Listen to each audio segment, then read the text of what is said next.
Assalamualaikum warahmatullahi wabarakatuh.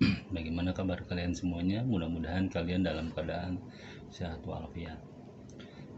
Untuk materi hari ini bahasa Indonesia kelas 8, Bapak akan melanjutkan materi yang kemarin.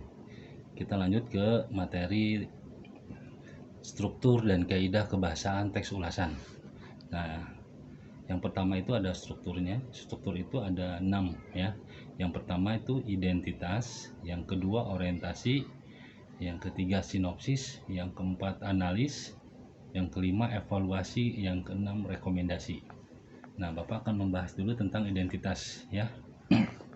Jadi identitas pada tes ulasan itu berfungsi memberikan informasi mendasar terkait karya yang akan diulas. Nah, rincian informasi tersebut disesuaikan jenis dengan karya yang diulas, yaitu buku, drama, atau film. Yang kedua itu orientasi. Biasanya orientasi itu terletak di paragraf pertama. Terus bagian orientasi itu memuat penjelasan tentang kelebihan buku atau buku itu pernah mendapat penghargaan yang pernah didapat oleh buku yang diresensi itu ya. Yang ketiga sinopsis, nama lain itu ringkasan, yaitu ringkasannya menggambarkan pemahaman penulis terhadap isi buku, drama, karya yang diulas secara garis besar ya.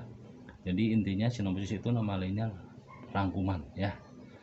Yang keempat analis. Jadi analis itu merupakan paparan tentang keberadaan unsur-unsur cerita seperti ada tema, penokohan, dan alur ya. Yang kelima evaluasi. Jadi evaluasi ini merupakan pemaparan lebih lanjut dari hasil analis tentang kelebihan dan kekurangan suatu karya yang diulas. Yang terakhir adalah rekomendasi. Rekomendasi itu merupakan kesimpulan akhir apakah karya ini bagus atau dan layak untuk dinikmati atau sebaliknya ya, dari kesimpulan yang tadi rekomendasinya ya. Nah, yang tadi Bapak membahas tentang struktur, yang kedua Bapak akan membahas tentang kaidah kebahasaan teks ulasan. Jadi ada beberapa kaidah yang ditemukan pada teks ulasan. Yang pertama biasanya menggunakan konjungsi penerang. Contohnya itu ada kata bahwa, yakni, yaitu, dan sebagainya. Yang kedua menggunakan konjungsi temporal. Ada kata sejak, semenjak, kemudian, akhirnya, dan sebagainya. Yang ketiga menggunakan konjungsi sebab akibat. Contohnya ada kata sebab dan karena ya. Yang keempat menggunakan pernyataan-pernyataan berupa saran atau rekomendasi pada bagian akhir teks yang ditandai dengan kata jangan, harus, hendaknya.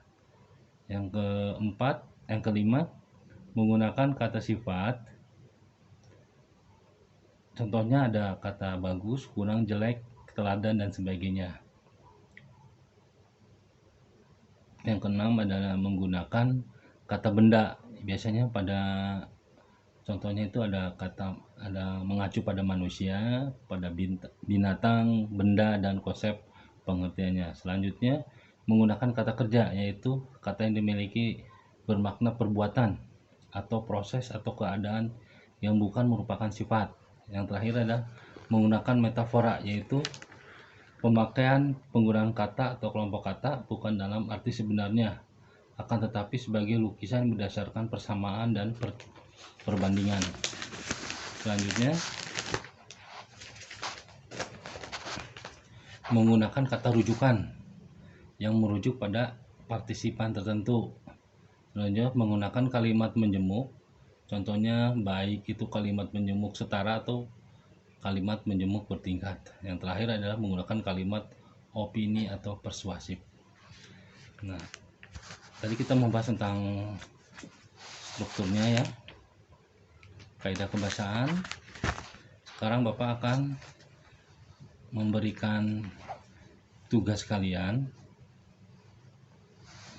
Nanti tugas tersebut nanti akan Bapak berikan di Google Form. Nanti kalian ada 5 soal esai yang kalian harus isi. Nanti Bapak akan link soalnya Bapak akan share nanti dengan materi ini yang lewat YouTube ya. Materi hari ini Bapak cukupkan, mudah-mudahan kalian tetap semangat, jaga kesehatan, ikuti protokol kesehatan juga, tetap menjaga asupan ya, makanan yang sehat bergizi ya, biar imun kalian kuat. Itu saja materi hari ini. Wabillahi taufiq wal hidayah. Assalamualaikum warahmatullahi wabarakatuh.